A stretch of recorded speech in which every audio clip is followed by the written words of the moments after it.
ಮಕ್ಕಳ ಸಾಹಿತ್ಯ ಬಹಳ ದಿವ್ಯವಾದ ಒಂದು ಔಷಧ ಅನ್ನೋದನ್ನು ನಾವು ಮರಿಬಾರದು. ದೊಡ್ಡವರ ಸಾಹಿತ್ಯಕ್ಕಿಂತ ಹಲವು ಪಟ್ಟು ಮುಖ್ಯವಾದಂಥದ್ದು ಇದು. ಅದಕ್ಕೆ ಇತ್ತೀಚೆಗೆ ನಾವು ಹೇಳ್ತಾ ಇದ್ದೇವೆ, ಮಕ್ಕಳ ಸಾಹಿತ್ಯ ಕನ್ನಡ ಸಾಹಿತ್ಯದ ಒಂದು ಪ್ರಕಾರ ಅಲ್ಲ. ಎಲ್ಲರೂ ಅದು ಒಂದು ಪ್ರಕಾರ ಅಂತಾರೆ, ಕತೆ ಇದ್ದ ಹಾಗೆ, ಕಾದಂಬರಿ ಆಗಿದ್ದ ಹಾಗೆ ಮಕ್ಕಳ ಸಾಹಿತ್ಯ ಅಂತ. ನಮಸ್ಕಾರಗಳನ್ನು ತಿಳಿಸ್ತಾ, ಈಗಾಗಲೇ ಮಾತಾಡೋರು ಹೇಳಿದ ಹಾಗೆ ಹವಾಲ್ದಾರ್ ಕುಟುಂಬ ತುಂಬ ಸೌಹಾರ್ದತೆಯ ಕುಟುಂಬ. ಅವರೆಷ್ಟು ಪ್ರತಿಭಾನ್ವಿತರೋ ಅಷ್ಟೇ ಸಾಂಸ್ಕೃತಿಕ ಹಿನ್ನೆಲೆ ಇರೋದು ಕೂಡ ನಾವು ಗಮನಿಸಿದ್ದೇವೆ. ಅವರು ಈ ಸಂದರ್ಭದಲ್ಲಿ ಈ ಪುಸ್ತಕದ ಬಗ್ಗೆ ಮಾತಾಡೋದಕ್ಕೆ ಅವಕಾಶ ಮಾಡಿಕೊಟ್ಟಿದ್ದಕ್ಕೆ ನಾನು ಕೂಡ ಮೊದಲಿಗೆ ಧನ್ಯವಾದ ತಿಳಿಸ್ಬಿಡ್ತೇನೆ. ಮಕ್ಕಳ ಸಾಹಿತ್ಯ ನಿಮ್ಗೆಲ್ರಿಗೂ ಗೊತ್ತಿರೋ ಹಾಗೆ ಬಹಳ ಅಲಕ್ಷ್ಯಕ್ಕೆ ಇವತ್ತು ಒಳಗಾಗಿದೆ. ಒಂದು ಸಮಾಜದ ಆತ್ಮದ ನಿಜವಾದ ಅಭಿವ್ಯಕ್ತಿ ಅದು ಎಷ್ಟರ ಮಟ್ಟಿಗೆ ಮಕ್ಕಳನ್ನು ನೋಡಿಕೊಳ್ತದೆ, ಮಕ್ಕಳ ಬಗ್ಗೆ ಗಮನ ಹರಿಸ್ತದೆ ಅನ್ನೋದ್ರ ಮೇಲೆ ಆಗಿದೆ ಅನ್ನೋದನ್ನು ನೆಲ್ಸನ್ ಮಂಡೇಲ ಹೇಳ್ತಾರೆ. ಅದೇ ಮಾನದಂಡ ಅಂತ ಹೇಳ್ಬಿಟ್ಟು ಆ ಸಮಾಜದ ಒಂದು ಗುಣಮಟ್ಟಕ್ಕೆ ಹೇಗೆ ಮಕ್ಕಳನ್ನು ಅದು ನೋಡ್ತಾ ಇದೆ, ಹೇಗೆ ಮಕ್ಕಳ ಅವಶ್ಯಕತೆಗಳನ್ನು ಗಮನಿಸ್ತಾ ಇದೆ ಅಂತ ಹೇಳಿ ಅದರಲ್ಲಿ ಸಾಹಿತ್ಯ ಕೂಡ ಬಹಳ ಮುಖ್ಯವಾಗಿ ಸೇರುತ್ತೆ ಅಂತ ನಾನೇನು ಪ್ರತ್ಯೇಕವಾಗಿ ಹೇಳಬೇಕಾಗಿಲ್ಲ.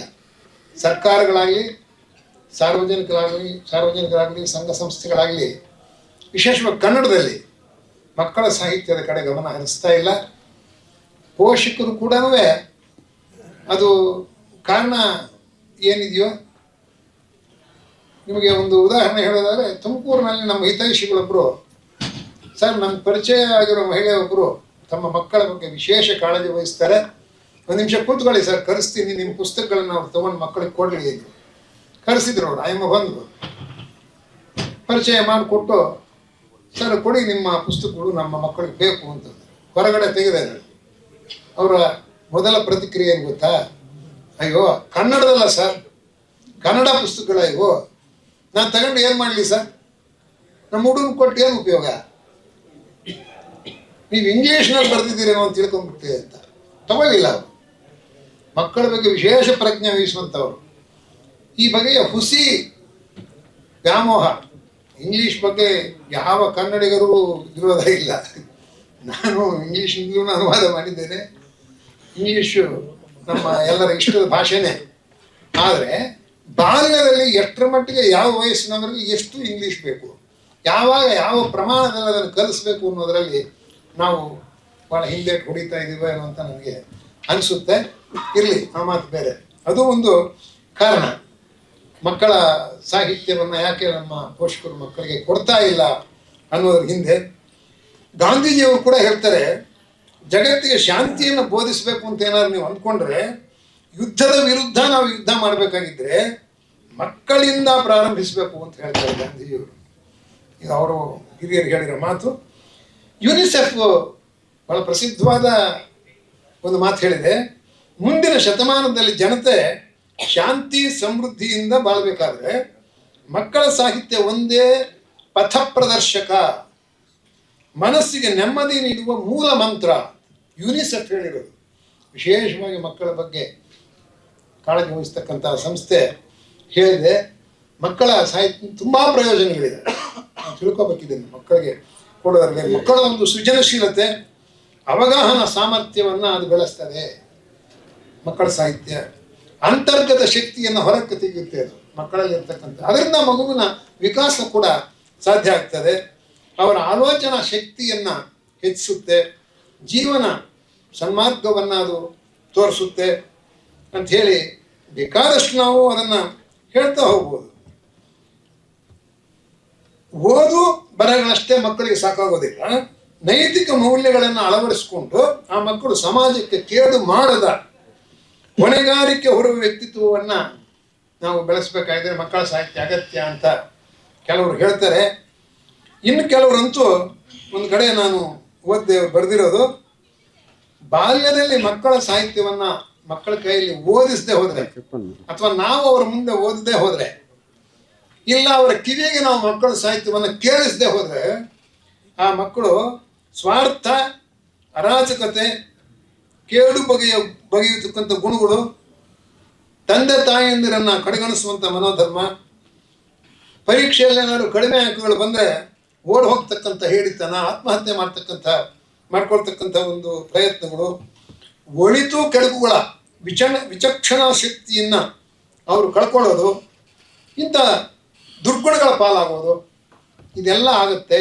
ಅವ್ರು ಹೇಳಿರೋದು ಮಕ್ಕಳ ಸಾಹಿತ್ಯ ಓದಬೇಕು, ಓದಿಸ್ಬೇಕು, ಕೇಳಿಸ್ಬೇಕು. ಆವಾಗ ಅವರಲ್ಲಿ ಸುಗುಣಗಳನ್ನು ಬಿತ್ತೋದಕ್ಕೆ, ಸನ್ಮಾರ್ಗದಲ್ಲಿ ನಡೆಸೋದಕ್ಕೆ ಈ ಮಕ್ಕಳ ಸಾಹಿತ್ಯ ಬೇಕೇ ಬೇಕು ಅಂತೇಳಿ ಕೆಲವರು ಹೇಳಿದ್ದನ್ನು ನಾವು ಗಮನಿಸಬೇಕು. ಮಕ್ಕಳ ಸಾಹಿತ್ಯ ಒಂದು ಮಾಯಾಲೋಕ. ಮಕ್ಕಳು ಓದ್ತಾ ಇದ್ದರೆ ಆ ಲೋಕಕ್ಕೆ ಪ್ರವೇಶ ಮಾಡಿದಾಗ ಅಲ್ಲಿ ಯಾವುದೇ ತರ್ಕ ಇಲ್ಲ, ಮಿತಿಗಳಿಲ್ಲ. ಆ ಮಗು ಎಷ್ಟು ಬೇಕಾದರೂ ತನ್ನ ಮನೋಕಲ್ಪನೆಯನ್ನು ಓಡಿಸ್ಬೋದು. ಅದನ್ನು ನಾವು ಸೃಷ್ಟಿ ಮಾಡಿ ಆ ಮಕ್ಕಳ ಮುಂದೆ ಆ ಲೋಕವನ್ನು ತೆರೀಬೇಕಾಗುತ್ತೆ. ಅಮಾಯಕ ಲೋಕದ ಪರಿಚಯ ಕಾವ್ಯದ ಮೂಲಕನೋ ಕಥೆ ಮೂಲಕನೋ ಮಾಡಿಸಿ ಆ ಮಗುವಿನ ಮನಸ್ಸನ್ನು ಪರಿಶುದ್ಧಗೊಳಿಸಿ ಮುಖ್ಯವಾಗಿ ಆನಂದ ಕೊಡಬೇಕು ಅಂತ. ಮಕ್ಕಳ ಸಾಹಿತ್ಯದ ಪ್ರಧಾನ ಗುಣ ಆನಂದ, ಖುಷಿ ಪಡಿಸೋದು.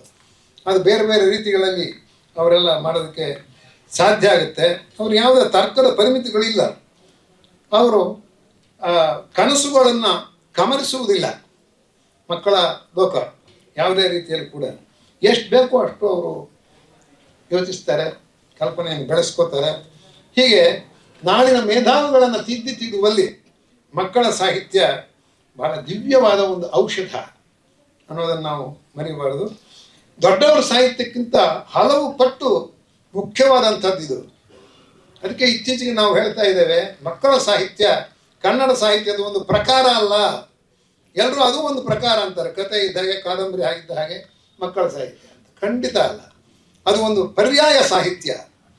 ಹಿರಿಯರ ಸಾಹಿತ್ಯದಲ್ಲಿ ಹಾಗೆ ಕಥೆ, ಕವನ, ಕಾದಂಬರಿ ಇದ್ದಾವೆ, ಮಕ್ಕಳ ಸಾಹಿತ್ಯದಲ್ಲಿ ಕೂಡ ಹಾಗೇನೆ ಇದ್ದಾವೆ. ಎಲ್ಲ ಭಾಗಗಳು ಕೂಡ ಅದು ಒಂದು ಆಲ್ಟರ್ನೇಟಿವ್ ಲಿಟ್ರೇಚರ್ ಅನ್ನೋದನ್ನು ನಾವು ಗಮನಿಸ್ತಾ, ಈ ಹಿನ್ನೆಲೆಯಲ್ಲಿ ಈ ಕೃತಿಯನ್ನು ಕುರಿತು ಒಂದು 4 ಮಾತು ನಾನು ಹೇಳಬೇಕು. ಇದು ಒಂದು 14 ಪದ್ಯಗಳ ಒಂದು ಸೊಗಸಾದ 14 ಪದ್ಯಗಳ ಒಂದು ಗುಚ್ಛ. ವಸ್ತು ವಿಶಿಷ್ಟತೆಯನ್ನು ನಾವು ಇದರಲ್ಲಿ ಗಮನಿಸ್ಬೋದು. ಬೇರೆ ಬೇರೆ ಬೇರೆ ಪದ್ಯಗಳನ್ನು, ಬೇರೆ ಬೇರೆ ವಸ್ತುಗಳನ್ನು ಹವಾಲ್ದಾರ್ ಅವರು, ಗಿರಿಧರ್ ರಾವ್ ಅವರು ಬಹಳ ಚೆನ್ನಾಗಿ ತಗೊಂಡಿದ್ದಾರೆ. ಸರಳ ಸುಂದರ ಭಾಷೆಯಲ್ಲಿ ಅವರ ಕವನ ಬರೆಯುವುದನ್ನು ನಾವು ನೋಡ್ಬೋದು. ಎಲ್ಲೋ ಒಂದೆರಡು ಕಡೆ ನನಗೆ ದೋಷಗಳು ಕಾಣಿಸಿದ್ದು, ಪದಗಳು ಹೆಚ್ಚು ಕಡಿಮೆ ಆದಾಗ ಲಯ ಸ್ವಲ್ಪ ಕುಂತೋದು. ಅದು ಬಿಟ್ಟರೆ ಉಳಿದಂತೆ ಬಹಳ ಒಳ್ಳೆಯ ರಚನೆಗಳನ್ನು ಅವರು ಇಲ್ಲಿ ಮಾಡಿದ್ದಾರೆ. ಒಂದು ವಿಶೇಷ ಅಂದರೆ ಬಹುಮುಖ ಪ್ರತಿಭಾನ್ವಿತರು ಗಿರಿಧರ್ ರಾವ್ ಹವಾಲ್ದಾರ್ ಅವರು. ಎಷ್ಟು ಬಗೆಯಲ್ಲಿ ಅವರ ಪ್ರತಿಭೆ ಹರಡಿದೆ ಅನ್ನೋದನ್ನು ನೋಡಿ ಆಶ್ಚರ್ಯ ಪಟ್ಟಿದ್ದೇನೆ ನಾನು. ಅಂಥವರು ಕೂಡ ಮಕ್ಕಳನ್ನು ಮರಿದೆ ಮಕ್ಕಳ ಕಡೆ ಬಂದು ಮಕ್ಕಳಿಗೆ ಇಂಥ ಕವನಗಳನ್ನು ಕೊಟ್ಟಿದ್ದಾರೆ ಅನ್ನೋದು ಒಂದು ವಿಶೇಷ. ಇದರಲ್ಲಿ ಅನೇಕ ಎಲ್ಲ ಪದ್ಯಗಳನ್ನು ನಾನು ಹೇಳ್ತಾ ಹೋಗೋದಿಲ್ಲ. ಈ ಗುಬ್ಬಿ ಸ್ನಾನ ಅಂತ ಮೊದಲನೇ ಪದ್ಯ, ಗುಬ್ಬಿಗಳು ನೀರಿನಲ್ಲಿ ಸ್ನಾನ ಮಾಡಿದ್ರೆ ಸ್ವಚ್ಛತೆಯ ಒಂದು ಪ್ರಾಮುಖ್ಯತೆಯಿಂದ ಮಕ್ಕಳಿಗೆ ಕೊಡ್ತಾರೆ. ಅವರು ತಾಯಿ ಸತ್ತಿರೋ ಮಗುವನ್ನ ತಂದು ದೇವರ ಮುಂದೆ ಇಟ್ಬಿಟ್ಟು, ನೀನೆಂಥ ದೇವರು, ನನಗೆ ಬದುಕಿಸ್ಕೊಡು, ನಾನು ಹೆತ್ತ ತಾಯಿ ಅಂತ ಹೇಳಿ ಅದು ಹೇಳ್ತಕ್ಕಂಥ 10 ಕರಿಯ ಚಿತ್ರವನ್ನು ಕೊಟ್ಟಿದ್ದಾರೆ. ಅಂದರೆ ಹೆಂಗರುಳಿನ ತಾಯಿಯೂ ಕೂಡ ಕೊನೆಯಲ್ಲಿ ವಾಸ್ತವವನ್ನು ಒಪ್ಕೊಳ್ಳೇಬೇಕು ಅಂತ. ಸತ್ತ ಮಗು ಬದುಕೋದಿಲ್ಲ. ಅಕ್ಕಿ ರೊಟ್ಟಿ ಅನ್ನೋದೊಂದು ಪದ್ಯವನ್ನು ಅವರು ಕೊಟ್ಟಿದ್ದಾರೆ. ಆ ರೊಟ್ಟಿಯಂಥ ಚಂದ್ರನನ್ನು ತಿನ್ನಬೇಕು ಅಂತ ಮಗು ಬಯಸುತ್ತೆ. ಆ ಮಗುವಿಗೆ ತಾಯಿ ಮೋಡಿ ಮಾಡಿ ಒಳ್ಳೆಯ ರೀತಿಯಲ್ಲಿ ಮಾತುಗಳನ್ನು ಹೇಳಿ ಚಂದ್ರನಂಥ ರೊಟ್ಟಿ ಮಾಡಿ ತಿನ್ನಿಸೋದು. ರೊಟ್ಟಿಯಂಥ ಚಂದ್ರನನ್ನು ತಿನ್ನಬೇಕು ಅಂತ ಹೋಗೋ ಮಗುವಿಗೆ ಚಂದ್ರನಂಥ ರೊಟ್ಟಿ ಮಾಡಿ ಸಮಾಧಾನ ಮಾಡ್ತಕ್ಕಂಥದ್ದು ಆಕೆ ಮಾಡುವ ಅನುನಯ, ಇದೆಲ್ಲ ಬಹಳ ಚೆನ್ನಾಗಿದೆ ಆ ಪದ್ಯದಲ್ಲಿ. ಇರುವೆಯ ಒಂದು ಪರಿಶ್ರಮವನ್ನು, ಚಟುವಟಿಕೆಯನ್ನು ತೋರಿಸ್ಬಿಟ್ಟು ಅವ್ರು ನೀನು ಮಾದರಿ ಅಂತ ಹೇಳ್ತಾರೆ. ಮಗು ನೀನು ನಮಗೆ ಮಾದರಿ ಅಂತ ಹೇಳಿ. ಆಮೇಲೆ ಒಂದು ಓತಿ ಕಾಟ ಅಂತ ಒಂದು ಪದ್ಯ ಇದೆ. ಅದರಲ್ಲಿ ಒಂದು ಪ್ರಾಣದ ಬೆಲೆಯನ್ನು, ಮಕ್ಕಳು ಅದನ್ನು ಸಾಯಿಸೋದಕ್ಕೆ ಕಲ್ಲು ಹೊಡೆಯೋದು ಇವೆಲ್ಲ ಮಾಡ್ತಾರಲ್ಲ, ಅದನ್ನು ಬದುಕುವ ಹಕ್ಕು ಎಲ್ಲ ಪ್ರಾಣಿಗಳಿಗೂ ಇರುತ್ತಪ್ಪ, ಹಾಗೆ ಹೊಡಿಬಾರ್ದು ಅನ್ನೋ ಜೀವದಯೆಯನ್ನು ಆ ಪದ್ಯ ಸಾರುತ್ತೆ. ಅಜ್ಜಿ ಅನ್ನೋ ಒಂದು ಸೊಗಸಾದ ಪದ್ಯ ಇದೆ. ಇವತ್ತಂತೂ ಸಂಬಂಧಗಳೇ ಕಳೆದು ಹೋಗ್ತಾ ಇದ್ದಾವೆ ನಮ್ಮ ಮಕ್ಕಳ ಲೋಕದಲ್ಲಿ. ನಮ್ಮ ಕಾಲದಲ್ಲಿ ಇದೊಂದು ದುರಂತ. ನಮ್ಮ ಹಿಂದಿನವರೆಲ್ಲ ತಾತ ಅವರಪ್ಪ ಮುತ್ತಾತರ ಹೆಸರೆಲ್ಲ ಹೇಳೋರು. ಬಹುಶಃ ಈಗಿನ ಮಕ್ಕಳು ನಿಮ್ಮ ತಾತ ಅಜ್ಜಿ ಹೆಸರೇನು ಅಂದ್ರೆ ಸ್ವಲ್ಪ ತಡಬಡಿಸ್ಬೋದು. ಯಾಕೆಂದ್ರೆ ಅವರೆಲ್ವ ಇರ್ತಾರೆ, ನೋಡಿರಲ್ಲ, ಅಷ್ಟು ಹೆಚ್ಚಿಗೆ ಸಂಪರ್ಕ ಇರಲ್ಲ. ನಿಮಗೆ ಗೊತ್ತಿದೆ ಅದು. ಸಂಬಂಧಗಳೇ ಕಳೆದು ಹೋಗ್ತಾ ಇದ್ದವು. ಈ ಕಾಲಕ್ಕೆ ಇದೊಂದು ಒಳ್ಳೆಯ ಸಾಂದರ್ಭಿಕ ಕವಿತೆ ಆಗಿದೆ. ಹಿರಿಯರ ಅವಶ್ಯಕತೆಯನ್ನು ಇದು ತುಂಬ ಚೆನ್ನಾಗಿ ಹೇಳುತ್ತೆ. ಅಜ್ಜಿ ಮನೆಯಲ್ಲಿ ಇದ್ರು ಅಂದರೆ ಮನೆ ತುಂಬ ಹರುಷ ಅನ್ನೋ ಮಾತು. ಅವಳು ಹೇಳೋ ಕಥೆಗಳೆಲ್ಲ ನನಗಿಷ್ಟ. ಅವರು ಇಲ್ಲದೆ ಹೋದರೆ ಭಾಳ ಕಷ್ಟ ಅಂತ ಮಗು ಚೆನ್ನಾಗಿದೆ ಅದು. 100 ವರ್ಷ ನನ್ನ ಜೊತೆ ಇರಬೇಕು ಅಂತ ಮಗು ಹೇಳುತ್ತೆ ಈ ಪದ್ಯದಲ್ಲಿ. ಮಗುವಿನ ಈ ಬಯಕೆ ಎಷ್ಟು ಪೋಷಕರಿಗೆ ಇವತ್ತು ಗೊತ್ತಿದೆ. ಪ್ರೊಫೆಸರ್ ಚಿಟ್ಟೆ ಅಂತ ಒಂದು ಪದ್ಯ ಇದೆ. ಚಿಟ್ಟೆಯ ಜೀವನ ಚಕ್ರವನ್ನು ಸಂಕ್ಷಿಪ್ತವಾಗಿ ಭಾಳ ಚೆನ್ನಾಗಿ ಬರೆದಿದ್ದಾರೆ ಅವರು. ಪದ್ಯ ಹೆಣೆಯೋದೇ ಒಂದು ಕೌಶಲ ಮಕ್ಕಳಿಗೆ, ಎಲ್ರಿಗೂ ಸುಲಭ ಅಲ್ಲ. ನೀವು ವಸ್ತುವನ್ನು ಚೆನ್ನಾಗಿ ಹೇಳಬೇಕು ಅಂತಂದರೆ ಲಯ ಛಂದಸ್ಸು ತಪ್ಪುತ್ತೆ. ಛಂದಸ್ಸು ಲಯ ತರಬೇಕು ಅಂತ ನೀವು ಹೋದರೆ ವಸ್ತು ಏನೇನೋ ಆಗುತ್ತೆ. ಇವೆರಡರ ಒಂದು ಸಮತೋಲನ ಸಾಧಿಸಬೇಕು ಮಕ್ಕಳಿಗೆ ಪದ್ಯ ಕೊಡುವಾಗ. ಆ ವಿಷಯನೂ ಬಿಟ್ಟು ಹೋಗಬಾರ್ದು, ಅವರ ಸೊಗಸಾದ ಆಕರ್ಷಕವಾದ ಲಯನೂ ಬಿಟ್ಟು ಹೋಗಬಾರ್ದು. ಅದು ಕವಿಯ ಒಂದು ಕೌಶಲ. ಅದು ಬೇಕೇ ಬೇಕು, ವಿಶೇಷವಾಗಿ ಮಕ್ಕಳ ಸಾಹಿತ್ಯದಲ್ಲಿ. ನೀವು ಲಯ ತಪ್ಪಿ ನಮಗೆ ಲಯ ಇರಲೇಬೇಕು ಅಂತ ಏನಿಲ್ಲ, ಹೀಗೆಲ್ಲ ಹೇಳ್ತಾರಲ್ಲ. ಮಕ್ಕಳ ಸಾಹಿತ್ಯದಲ್ಲಿ ಅದು ಸಾಧ್ಯ ಇಲ್ಲ. ಆ ಪದ್ಯ ಹೆಣೆಯುವ ಕೌಶಲವನ್ನು ಇಂಥ ಕೆಲವು ಪದ್ಯಗಳಲ್ಲಿ ನಮ್ಮ ಹವಾಲ್ದಾರ್ ಅವರು ತೋರಿಸ್ಕೊಟ್ಟಿದ್ದಾರೆ. ಸೂರ್ಯನ ಆಳಲು ಅಂತ ಒಂದು ಪದ್ಯ ಇದೆ. ವಿಶಿಷ್ಟವಾದ ಪರಿಕಲ್ಪನೆ ಇರೋದ್ರಲ್ಲೇ ನಾವು ನೆಮ್ಮದಿ ಕಂಡ್ಕೋಬೇಕು ಅಂತ ಪದ್ಯ ಚೆನ್ನಾಗಿ ಹೇಳುತ್ತೆ. ಸೂರ್ಯನ ಪಾಪ ಸಂಕಟ ಆಗೋಗ್ಬಿಡುತ್ತೆ. ನನಗೆ ಯಾರು ಜೊತೆಯಲ್ಲೇ ಇಲ್ಲ, ಯಾರು ನಾನು ಕರೆದ್ರು ಹತ್ತಿರ ಬರಲ್ಲ. ಯಾಕಂದ್ರೆ ಶಾಖ ಸುಟ್ಟು ಹೋಗ್ಬಿಡ್ತದೆ. ಅವು ಯಾವುದು ಧೂಮಕೇತುನೂ ಬರಲ್ಲ. ಚಂದ್ರನ ಜೊತೆ ಎಲ್ಲ ಚುಕ್ಕಿಗಳೆಲ್ಲ ಇರ್ತವೆ, ಭಾಳ ತಂಪಿಗಿರೋದ್ರಿಂದ. ಚಂದ್ರನೇ ಕರೆಯುತ್ತೆ ಸೂರ್ಯ, ಚಂದ್ರನೂ ಬರಲ್ಲ. ನನಗೂ ಕಷ್ಟ, ನನ್ನ ತಂಪು, ನೀನು ಬಿಸಿ ಅಂತ ಹೇಳ್ಬಿಟ್ಟು. ಹೀಗೆ ಒಂದು ಭಾವನೆಗಳೇ ಇಲ್ಲದೆ ಇರೋ ನಮ್ಮ ಕಾಲದಲ್ಲಿ ಜೊತೆಗಾರರು ಬೇಕು ಅನ್ನೋ ಅವಶ್ಯಕತೆಯನ್ನು ಈ ಕವಿತೆ ತುಂಬ ಚೆನ್ನಾಗಿ ತಿಳಿಸುತ್ತೆ. ಯಾರೂ ಬೇಡ ಅನ್ನೋ ಹಾಗೆ ನಾವು ಬೆಳೆಸ್ತಾ ಇದ್ದೀವಿ ಮಕ್ಕಳನ್ನ. ಅದೊಂದು ದುರಂತ. ದೀವಳಿಗೆ ಅಂತ ಒಂದು ಪದ್ಯ ಇದೆ. ಬಡತನದ ಭಾವನೆಯನ್ನು ಹೇಳುತ್ತೆ. ತುಂಬ ಬಡ ಹುಡುಗ ಒಬ್ಬ ಗುಡಿಸಲನು ದೀಪದ ಸಾಲೆ ಹಚ್ಚುವಂಥ ದೀಪಾವಳಿ ಹಬ್ಬದಲ್ಲಿ ಅವನಿಗೆ ಪಟಾಕಿ ಹಚ್ಚೋಂಗಿಲ್ಲ, ಆ ಸೌಂದರ್ಯ ನೋಡೋಂಗಿಲ್ಲ, ಆ ಬೆಳಕೆ ಇಲ್ಲ, ಕತ್ತಲಲ್ಲೇ ಇದ್ದಾನೆ ಅವನು ಅನ್ನೋದನ್ನು. ಅದು ಶೂನ್ಯದ ಕಡೆಗೆ ಆಸೆ ನೋಟ ನೋಡೋದು. ಕೊನೆಗೂ ನನಗೆ ಆ ಬೆಳಕು ಕಾಣಲಿಲ್ಲ ಅನ್ನೋದು ಚೆನ್ನಾಗಿದೆ ಅದೊಂದು ಪದ್ಯ. ರಜೆಯ ಮಜಾ ಅನ್ನೋದಂತೂ ಮಕ್ಕಳ ಚಿನ್ನಾಟವನ್ನು ತುಂಬ ಚೆನ್ನಾಗಿ ಮರ್ಕೋತಿ, ಜೋಕಾಲಿ, ಬುಗುರಿ, ಗೋಲಿ, ಲಗೋರಿ, ಒಂದೊಂದು ಪದ್ಯಕ್ಕೆ ಒಂದೊಂದು ಸ್ಟ್ಯಾನ್ಸ ತುಂಬ ಚೆನ್ನಾಗಿ ಅದನ್ನು ಬರೆದಿದ್ದಾರೆ ಅವರು. ಆ ಕಾಲದ ಹಳ್ಳಿಗಾಡಿನ ಮಕ್ಕಳ ರಜೆಯ ಮಜಾ ಈಗಿನ ಮಕ್ಕಳಿಗೆ ಇಲ್ಲಿ. ತಾತನ ಊರಿಗೂ ಹೋಗಲ್ಲ, ಅಜ್ಜಿ ಊರಿಗೂ ಹೋಗಲ್ಲ. ಇವತ್ತು ಬಾಲ್ಯವೇ ಕಳೆದು ಹೋಗಿದೆ. ಬಾಲ್ಯವನ್ನು ನಾವು ಕಿತ್ಕೊಂಡ್ಬಿಟ್ಟಿದ್ದೇವೆ. ಆ ಬಾಲ್ಯವನ್ನು ಮಕ್ಕಳಿಗೆ ಮತ್ತೆ ಮರಳಿಸಬೇಕು ಅಂತಕ್ಕಂಥ ಒಂದು ಕಳಕಳಿ ತಹತಹೆ ಈ ಕವನದಲ್ಲಿ ಕಾಣುತ್ತೆ. ಪರಿಸರ ಮುಂದೆ ಒಂದಿನ ಹೇಗೆ ಹಾಳಾಗುವುದು ಅನ್ನೋದನ್ನು ಕೂಡ ಒಂದು ವಸ್ತುವನ್ನು ಒಂದು ಪದ್ಯದಲ್ಲಿ ತಗೋತಾರೆ ಅವರು. ಹೇಗೆ ನಾವೇ ಅದಕ್ಕೆ ಕಾರಣರಾಗಿದ್ದೇವೆ ಪರಿಸರ ಹಾಳಾಗೋದಕ್ಕೆ, ಅದು ನಮ್ಮ ಸಾವೇ ಸರಿ ಅಂತ ಹೇಳ್ಬಿಟ್ಟು ಅಲ್ಲಿ ಹೇಳ್ತಾರೆ. ನೇತ್ರದಾನ ಅಂತ ಒಂದು ಪದ್ಯ. ಇದನ್ನು ಒಳ್ಳೊಳ್ಳೆ ವಸ್ತುಗಳನ್ನು ಆಯ್ಕೆ ಮಾಡ್ಕೊಂಡಿದ್ದಾರೆ. ಬರೀ 14 ಪದ್ಯ ಇರ್ಬೋದು ಇದು. ಆ ನೇತ್ರದಾನ ಪಡ್ಕೊಂಡಿರೋನೇ ಅಂದರೆ ಫಲಾನುಭವಿಯೇ ಈ ಪದ್ಯ ಹೇಳೋದು. ಆತ ಸತ್ತಿರ್ಬೋದು, ಆದರೆ ನನ್ನ ಕಣ್ಣಿನಲ್ಲಿ ಬದುಕಿದ್ದಾನೆ, ಅವನು ನನ್ನೊಳಗಿದ್ದಾನೆ, ಅವನ ಕಣ್ಣಿನಿಂದ ಇವನು ನೋಡ್ತಾ ಇದ್ದಾನೆ ಲೋಕವನ್ನು. ಅದು ತುಂಬ ಚೆನ್ನಾಗಿ ನೇತ್ರದಾನಿ ಬದುಕಿರುವನು ನನ್ನ ಕಣ್ಣಿನೊಳಗೆ, ಆತ ಸತ್ತ ಮೇಲೆ ಕೂಡ ಇರುವ ನನ್ನ ಜೊತೆಗೆ ಅಂತಕ್ಕಂಥದ್ದು ಬಹಳ ಮಾರ್ಮಿಕವಾಗಿ ಸಾಲುಗಳನ್ನು ಅವರು ಹೇಳ್ತಾರೆ. ಒಂದು ಕಥನ ಕವನ ಇದೆ, ರಾಗವಾಗಿ ಭಾಳ ಚೆನ್ನಾಗಿ ನಮ್ಮ ಗಿರಿಧರ ಹವಾಲ್ದಾರ್ ಅವರು ಪುಟ್ಟನ ಯುಕ್ತಿ ಅಂತ. ಒಬ್ಬ ಹುಡುಗ ಸಿಂಹವನ್ನು ಕೊಲ್ಲೋದು ಹೇಗೆ, ಮಹಾರಾಜ ಕೊಲ್ಲದೇ ಇದ್ರು ಅದನ್ನು ಹಿಡ್ಕೊಡ್ತಾನ ಮಹಾರಾಜ, ಎಷ್ಟು ಕಾಟ ಕೊಡ್ತಾ ಇದ್ರು ಕೂಡ. ಅದು ಒಂದು ಕವನವನ್ನು ಅವರು ನೃತ್ಯ ರೂಪಕ್ಕೋಸ್ಕರ ಯಶಸ್ವಿ ಕವನ, ಆಕರ್ಷಕವಾಗಿದೆ. ಆ ಲಯ ಭಾಳ ಚೆನ್ನಾಗಿ ಎಲ್ಲೂ ಕುಂಟದೆ ಹೋಗುತ್ತೆ. ಅದು ಕೊನೆಯದು 14ನೇ ಪದ್ಯ ವಿಕೋಪ ಅಂತ. ಮಣ್ಣೆಲ್ಲ ಕೊಚ್ಚಿ ಹೋಗಿ ಭೂಮಿಗಾಯಿತು ಗಾಯ ಅಂತಾರೆ. ಚೆನ್ನಾಗಿದೆ. ನಾವು ಇತ್ತೀಚೆಗೆಲ್ಲ ಮಳೆ ಬಂದಾಗ ಹಾಗೆಲ್ಲ ಕೊಚ್ಕೊಂಡು ಹೋದವು ಮನೆ ಮಠಗಳು ಅಂತ ನೋಡಿದ್ದೇವೆ. ಪ್ರಕೃತಿಯ ಈ ವಿಕೋಪಕ್ಕೆ ಕಾರಣರು ನಾವೇ. ಈ ಸತ್ಯವು ಅರಿಯದಿರಲು ಆಯ್ಕೆ ನಮಗೆ ಸಾವೇ ಅಂತ. ಈಗ 14 ಪದ್ಯಗಳಿದ್ರೂ ಕೂಡ ಸೊಗಸಾಗಿ ಅವುಗಳನ್ನು ಬರೆದಿದ್ದಾರೆ ಅವರು. ಒಂದು ಯಶಸ್ವಿ ಕವನ ಸಂಕಲನ ಇದು ಮತ್ತು ಆಕರ್ಷಕವಾಗಿದೆ. ಒಳಗಿನ ಪುಟಗಳು ಕೂಡ ಬಣ್ಣವಾಗಿವೆ.